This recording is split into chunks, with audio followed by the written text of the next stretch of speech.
I woke up this morning and a thought came into my head. I was thinking about my talk, and I was thinking about freedom from concealment, freedom from raksha.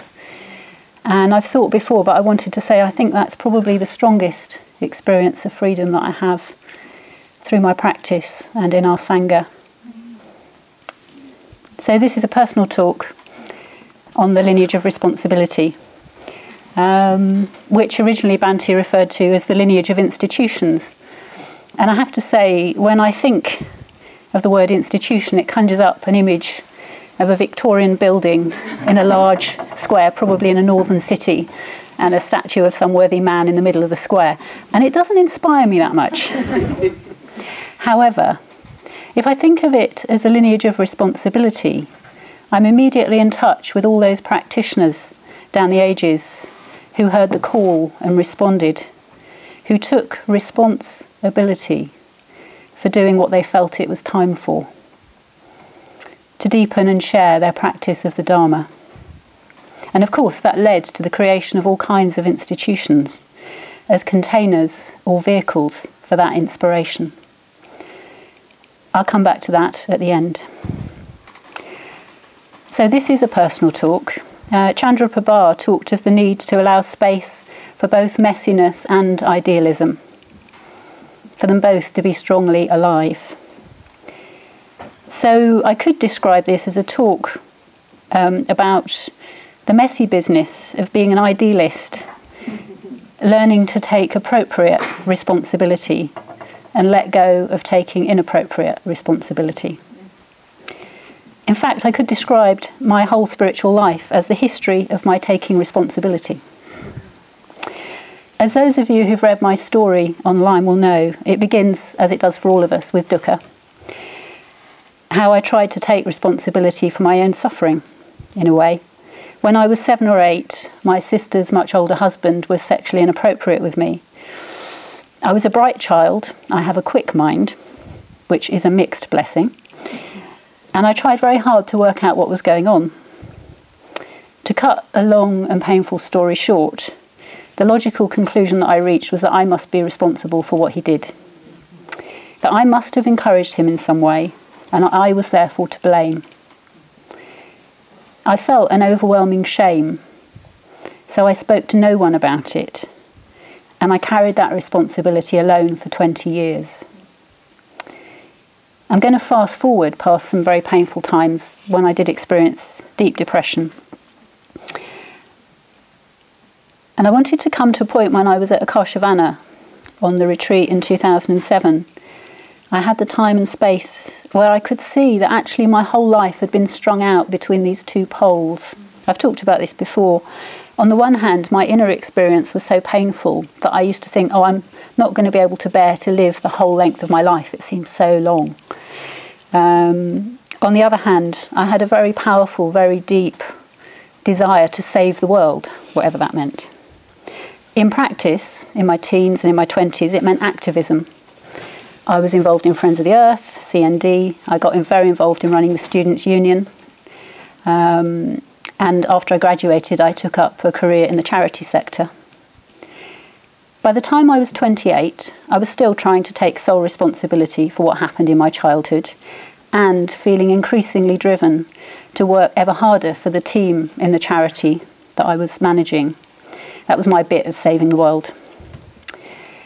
So in a way, it wasn't surprising I had a kind of breakdown. And it was that which led me to go into the LBC one day in 1993. But how that came about, I wanted to share. I came home from work one day and I changed out of my suit, put my briefcase away, and found myself sitting cross-legged on the floor.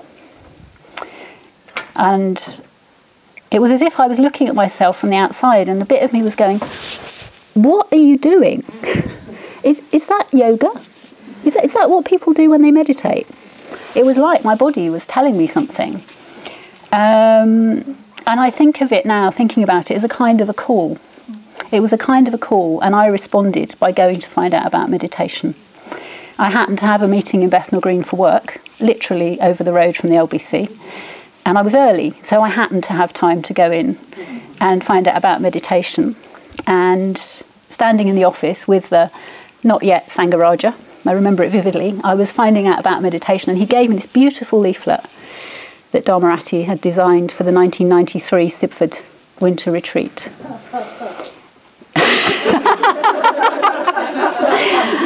And I thought, oh, that's what I need to do. Okay. Yeah, I mean, I was in a right pickle at the time. I was not only very depressed, I was embroiled in a very messy affair with somebody I'd met in my survivors therapy group. I was lying to my partner, I was deeply stressed by conflict at work and all the responsibility that I had, and I had this looming season of family festivities. I should mention a few months earlier I'd actually told them about everything that had happened in my childhood, and how it went was mixed. Anyway, so you could say that I took responsibility for myself when I made that decision to go on that retreat. I took myself off for 5 days of that 10-day retreat. And I still remember my conversation with Maitreyi just beforehand. Maitreyi co-led it with Maitreyi Bandhu, and she was the very first order member I ever spoke to, and it remains with me. Yeah. So there were a series of inner calls that followed that, to which I responded. In the end of 94, I downsized my career. In 1996, I left my partner and gave up my mortgage. And the following year, I left my career altogether, joined the Whole Food Shop team in Croydon, the team-based right livelihood, and we started a community. I'm going to stick with the responsibility thread, but a lot of other things happened in that time, including the fact that both my parents and the aunt who'd always lived with us all died in the 15 months that followed me starting work in the Whole Food Shop. So it was a perfect storm of conditions. And the Whole Food Shop was a complete cremation ground for my responsibility samskara, as any of you who've worked in right livelihood will understand. From day one, I felt responsible and anxious about the entire enterprise. I couldn't, for the life of me, understand why they had no business plan. I couldn't understand how on earth it could function with no one managing it. It was in a team which worked cooperatively and had a lot of experience, including many lessons learnt from old Croydon. And they were very wise to the samskaras at work in an idealistic young zealot like me. Faced with the pain of all this change and bereavement, my old strategy would have been to bury myself in working very hard. It was my narcotic of choice. But the amount of grief and disorientation I'd experienced was really overwhelming. And my friends in the shop stopped me overworking. They wouldn't let me run the shop. I did try. It was pretty excruciating. It was like a detox from a very unhealthy responsibility samskara that I'd been addicted to since my teens. So in the shop, I made sandwiches on a good day, and on a bad day, I just wrapped them up. Or I sat on the till, or I filled the shelves. So in a way, it wasn't much responsibility, but in another way, I was starting to take responsibility. I'll fast forward 5 years to the end of my time in the shop and just say that by the end of 5 years, they did let me manage the shop refit. So it was a definite bit of reintegration for my inner project manager. So in 2002, I moved to Bristol, and I decided actually it was time for normal life again. I'd been in the institutions very fully for nearly 6 years. And I wanted to live alone. So I was living alone, and I couldn't resist the temptation to manage a bookshop for Oxfam. The job description: to make as much money as possible to overcome poverty and suffering. My desire to save the world took over, and I ran the shop very successfully. A bit too successfully, unfortunately. Yes, the responsibility samskara rose, phoenix-like, in all its glory, and I didn't have enough friends around to help. The harder I worked, the more money we made. Living alone and not in a relationship, for a while the bookshop became like my lover and my child.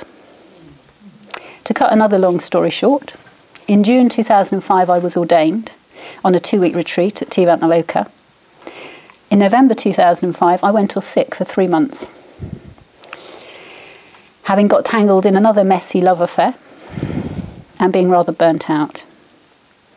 There was some poetic balance going on, because actually I'd rather meticulously kept a log of all my hours when I was working in the bookshop, and the amount of time I was off sick was actually the amount of unpaid overtime that I'd done in the preceding period. Anyway, it became clear, with the help of my friends, that I needed a change of conditions. So I took a part-time admin job that was just 4 days a week around the corner. It was working for a cycling charity. Very convenient in a way, what was not to like. But I became increasingly aware of all the time and energy I was putting into engaging with people who weren't practicing the Dharma. They wanted to change the world, but there were limits. There were limits to what we could do without the Dharma. And also I started to feel I was rather wasting my skills and experience setting up cycle training courses. Then there was another call. The first Akashavana retreat happened in 2007, and I'd always imagined myself being on a long retreat, but the year we were ordained, 2005, there wasn't one for various reasons. And I had an email from Ratnadharani, I think it was early in March 2007, saying, oh, there are extra spaces on the Akashavana retreat for people who are recently ordained. And I'd already had some fantasies about going as a stowaway, because Ratnadharani is my public preceptor, Vijayashri is my private preceptor. They were both going to be on the retreat, and it's like, well, that may not happen again in this lifetime. So, yeah. So I did consult my friends. I talked to them on the Friday. I bought my plane ticket on the Saturday, and I resigned my job on the Monday. And on that retreat, I felt like I really had time and space enough to reflect properly and understand what had happened 2 years before in 2005, really to take responsibility for that. And I could really see, the intoxication of how successful I'd been in the Oxfam bookshop and what the consequences of that had been, and also how I'd allowed my friendships to take second place. So sitting on that grassy bit of the terrace outside the retreat house at Akashavana, I finally made a very full confession to Vijayashri and really felt like I'd taken responsibility for that phase of my life. When I got back from there, I did have a trial period managing evolution in Bristol, but it just didn't feel sustainable for me. So I took a temporary admin job at the Bristol Buddhist Centre. I had been wanting to work in the centre for a while, and there hadn't been a job. But the temporary admin job grew and morphed, and a few months later I was part-time Mitra convener and co-managing the centre. And it turned into another cremation ground. Because at that time, that year was the year when now ex-Amaraketu was the chair, and there were very, very heated discussions and debates that summer while he was in the process of first resigning as chair and then resigning from the order. We had no president. So Amala Devi and I co-managed the centre for probably about a couple of years, and it wasn't easy. It wasn't easy. But I didn't fall over and I didn't burn out. I did carry the story that really I was the one who was running it all, but actually there was a team of us. We did have a team of trustees. We also had a curious structure to work with, which had been Amaraketu's brainchild, that we had this Mandala Council that had a lot of mitras involved, and that was seen as being the main management body for the centre, with the trustees overseeing. And I mention that because I felt a lot of responsibility at the time for staying true to my understanding of Bhante's presentation of the Dharma. And we didn't polarise and get into camps, but it was a very difficult time. I said we didn't get into camps, but some tents were definitely nearer each other than others, and it was strong. And also, I was in a weekly chapter meeting with Jwalamalini, Mokshanandi, Dharmavajri, Mokshadakani, Kamalamani. Jwalamalini and Kamajoti especially have been very supportive in those years, and the Mitra conveners gatherings were very, very important. Yeah. So anyway, come to 2011, and Jwalamalini, we agreed that Jwalamalini would become the chair of the Buddhist Centre, and she's one of my dearest and best beloved friends. Where is she? There you are. And I'd really supported her in this, and I was really glad it was happening. And the night we made the decision, I came home and I wept. I was just overwhelmed with grief, and I wrote and wrote, and I found myself writing, oh, she's taken my baby. Whoa. And in the night I woke up and I was filled with rage, and I wrote, And I wrote, and I felt this really strong emotion moving through me. It's what happens when I write. It was just a way of letting it go. And it moved through. It was completely understandable. It wasn't the whole picture. But, I mean, I've talked to Manjivajra about this whole process, if you take on a responsibility, and it is like having a child. It's been his experience with what happened in the States. Anyway, I managed to let go of that. And I decided I needed more time and space to write. So I was kind of set for just Mitra convening, spacious life, time to write. Setting that up, and Manjushra died. And Wolf at the Doors has been such an important part of my spiritual life. It's like, what's going to happen? Actually, I wanted, my heart responded, I offered to co-lead it with Ananda. And I did that for a couple of years. I need to speed up because of time. Basically, I did that for a couple of years, and then it became clear that actually something else was shifting. I had a very strong sense in a meditation just at home one morning that was something that was really needing to drop like a stone. It just wanted to let go and drop. And I worked with it in meditation. It was an image of turning off the radar that was out there with the 50 mitras and the order members on it, and and I was trying to work with it in meditation, and then it felt like actually I was dropping being able to hold responsibilities. Like I had an image of falling through the floors of a building and this kind of rubble and dust, and it was like, no, I think I need to be outside of an institution. I felt like it would be harmful to others, which is debatable anyway.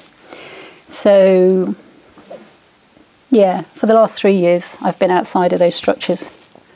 There's a saying of Joseph Campbell's I really like: if you are falling, dive. And I saw that as me taking responsibility in a different way, going more deeply and more broadly into my personal practice. And in a way it has been a kind of retreat. I'm a great fan of urban retreats.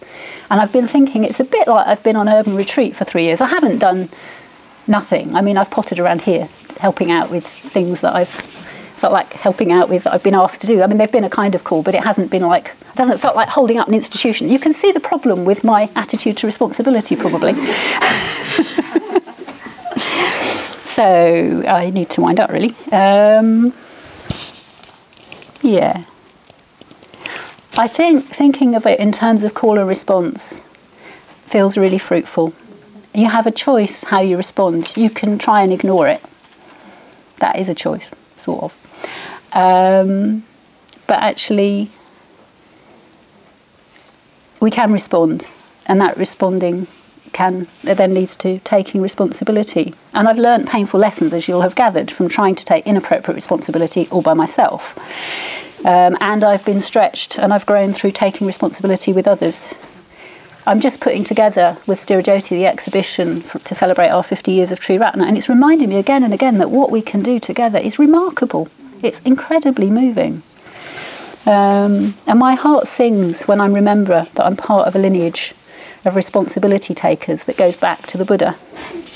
People who heard the call and were brave enough to do what they felt it was time for. And that's often but not always involved creating institutions.